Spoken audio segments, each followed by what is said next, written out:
Hello, welcome back aboard USS Cod. We are certainly, if anything, responsive to our viewers and visitors. Just a little while ago, somebody was asking us how torpedoes are loaded inside the Cod, and I said, stick around, we'll show you how, because that's the next subject for our YouTube channel. So here we are with some stalwart members of the Cod crew and some visitors, and we have folded back the deck loading hatch, and boy, that SOB weighs a ton. And you can see the slightly not greased wood skids. This inner bracket is swung up out of the way, and there, as you can see, it hasn't been used in a while, and we've been scraping away some rust. We believe an inner shim rusted away. Before you take it out. Yeah, let's sweep away this up. So Evan, come on over here, and you can see dappled by shadow and like the hatch, which in a moment we're going to undog and open up. Nice. And maybe we'll insert some B-roll of what it takes to get the dogs unlocked in the hatch. So now just go down. It doesn't come all the way down. It went into the, It went in the waterway. What fell? waterway. Plate. No, this the big plate. It's a big plate. Was that brass? If we were loading fish, I assumed that he would, and boy, were they pissed, and rightly so. VJ Daybird. They had already gotten the fully intact. Let's get some liquid wrench. Coming up. Wait a minute. Is that indicated liquid wrench at this point? Maybe to help for the next time. Go down and get pictures of it. This is all you use to lower it? Don't get hurt. Yeah, I believe it. Squatted between the tubes to get pictures. So when we were looking at the video. Now, how's it stowed? Get this, Yeah, it's Evan. But suffice to say, we've got the loading skid now ready for torpedoes. Torpedoes are going to come down to the dock from the torpedo warehouse on Big Henry and his brothers. They'll load themselves at the warehouse, but they need a big dock crane to then pick the fish up off the cradles, swing them over onto our cradles, and then of course we'll have a loading cap on the nose of the fish. We'll show that in a still insert, and then using snubber lines going up through the cleats here. We'll take a couple of turns of the rope, and then gravity will pull the fish down, and we'll basically control its fall as it goes through. Now you can see the angle of loading is mirrored here, and just inside the hatchway is the interior upper loading tray.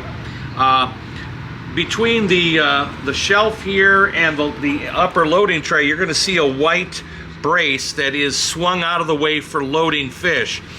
At sea, that will swing forward and take tension between two pad eyes or two eyes, and it's extended using a wrench, and it'll put tension between two frames because we're interrupting the pressure hull framework for the loading hatch. So when we're at sea, that's of course locked down to provide additional strength. Vallejo class and Tench class boats are going to have two of those because they have thicker hulls, and they're going to be involve more stress at depth. So being a Gato class boat, we only need one. Since we don't do this obviously every day, Dave is taking every opportunity to put some PB blaster in all the frames and hinges and everywhere rust might give us a problem the next time we do this. Okay. Yeah, you know what? Since this was relatively easy with a bunch of strong guys, we may do this a little more often. But Dave, while you're doing it, can I have you just belay that for a second? I want you to be my human pointer. And you might want to remove the straw hat because your straw hat is going to block where you're pointing, I think. Yeah, don't lose that overboard. So lift up some of those dogs there. There we go. Now these are the dogs that will take a bite in the inner surface of the hatch. Point out where the dogs take their bite. No, right here. No. Dave, right here on the hatch. On the hatch. There we go. Yeah, they'll fit in there, and you tighten those down. Now they're all around the circumference of the hatch on the inner side. That's because we don't have the ability to put a depth charge doubler here. So for additional protection, once it became apparent that depth charges could suck a hatch off their frames, these additional dogs were added to increase the strength of the hatch, because you couldn't put a doubler on down below. So those were late war additions to increase the safety of the boat. Yeah, this is a very simple hatch that doesn't have the little pendulum locking thing. So we could actually probably lock this while it's open, and we don't want to do that. So while you're there, Dave, again, kind of get your head back in the framework. With your foot, point out that brace, the pressure hull brace. Yes. Oh, he's going to use a light. Yeah, maybe you're throwing some light on that. That'll hopefully pick up. Okay. So, yeah. So this is a loading hatch, open and ready to accept torpedoes, which we did in '98. We loaded a Mark 14 cutaway and a fully intact Mark 14 just a couple of days before VJ Day in 1998. So yeah, maintenance. So the forward room is going to smell like PB Blaster. I don't know about you, but I prefer the smell of WD-40. It's almost like cologne or perfume. PB Blaster, it's more effective, but boy, I'm not a big fan of the scent. So down here, we think we've located where the brace for the upper portion of the hatch is stowed while you're at sea. So Evan, why don't you go around, get some B-roll here of that brace in place that's holding this thing up. Or was. Now you see. You never want to see how sausage is made. Yeah. Well, Mike, welcome aboard. Yeah, we just had somebody say, how do you load torpedoes? And I said, thing's going to slide on there. Okay. Just letting it go. Okay. Let it rock, Carl. Let it rock. Let it rock. Let it rock. Let it rock, Carl. Okay.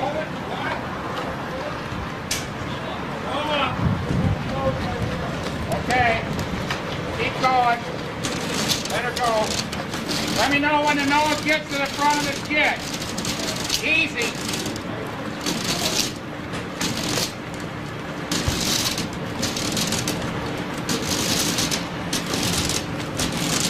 Got it.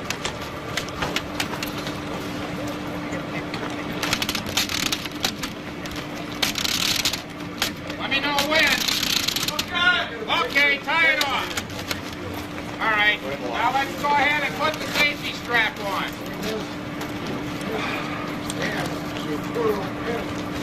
See, that's what I was afraid of.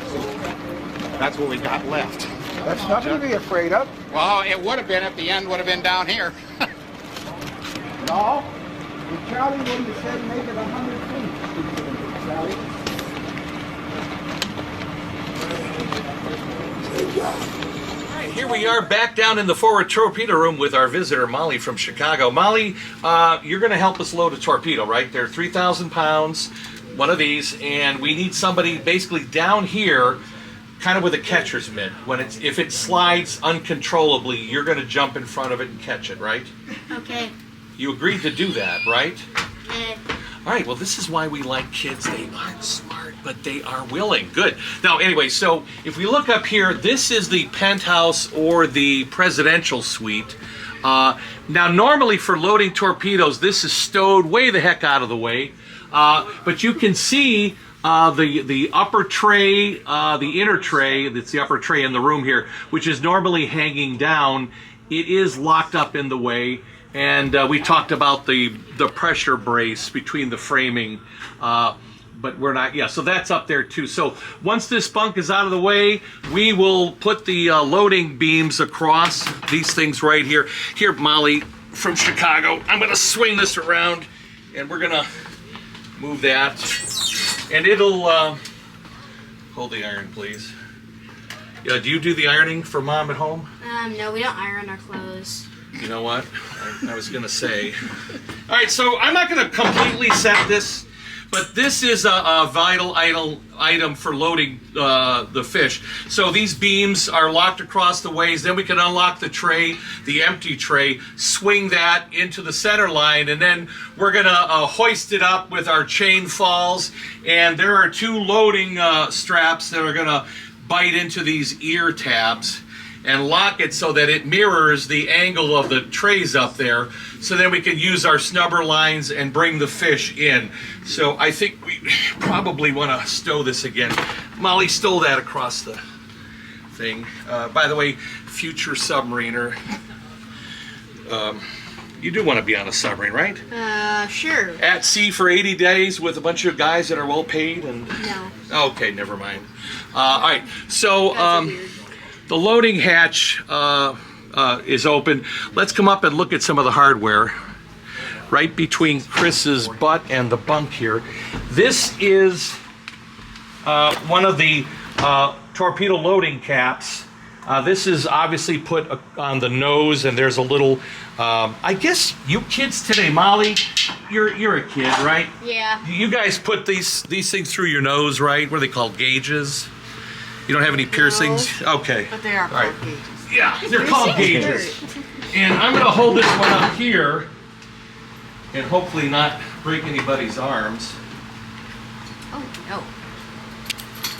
This is what provides security for the fish. You can see that's going to go across there. And are you getting this?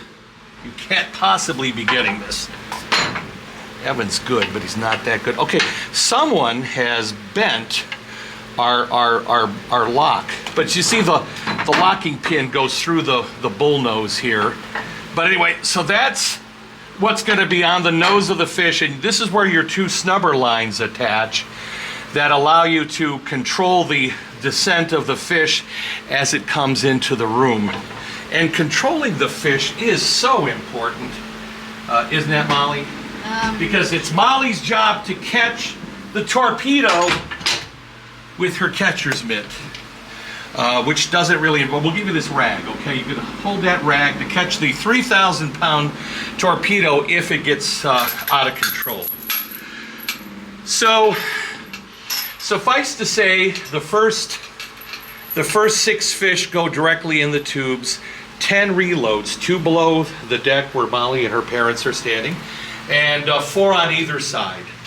And then we're done. And then we have to shift our attention to the after room, which is somewhat similar, although we're only loading 8 fish in there, 4 in the tubes and 4 reloads. Okay, here we are back on the aft end of cod, and this is the after torpedo loading tray. The hatch is under this cover that we put on board so that the public doesn't trip and fall and break their legs.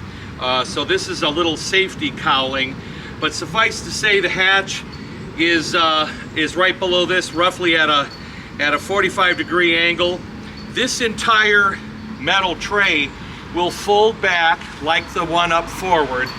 These 2 slots or hand grabs here will fit into another T-shaped bracket, which is right under Evan's feet right there. There's my toe pointing it. So that'll hold it at a 30-degree angle. The hatch falls down outward toward the forward part of the boat, and then you load fish into the after room, virtually identical to how we do it up front.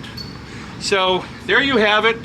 Some of our viewers and some of our visitors were just asking very recently how do we load fish, and we listen. So that's how you load torpedoes into a Gato class boat in World War II. Now tune in next week or at some point in the future we're gonna show you how you get rid of torpedoes at the enemy, because we're gonna open tube 2. It's one of the rare things you'll see. One of the things we can do, we'll open tube shutter number 2, and we'll be ready to fire the torpedo that Molly helped us load. Thank you very much, Molly. You have earned a sticker. Oh, look at, catch that reaction. Catch that reaction. Molly, all right, stop it. It's a sticker. But here's 2 of them. How about one for Dad? Does Dad earn some stickers? No. Okay, there we go. Thank you, Mom and Dad, for letting Molly be an internet sensation for a day. So remember to hit the like, subscribe, notification bell, and we'll be back hopefully very soon with how we offload torpedoes offensively. We'll open shutter number 2 and prepare to fire tube 2. Thanks.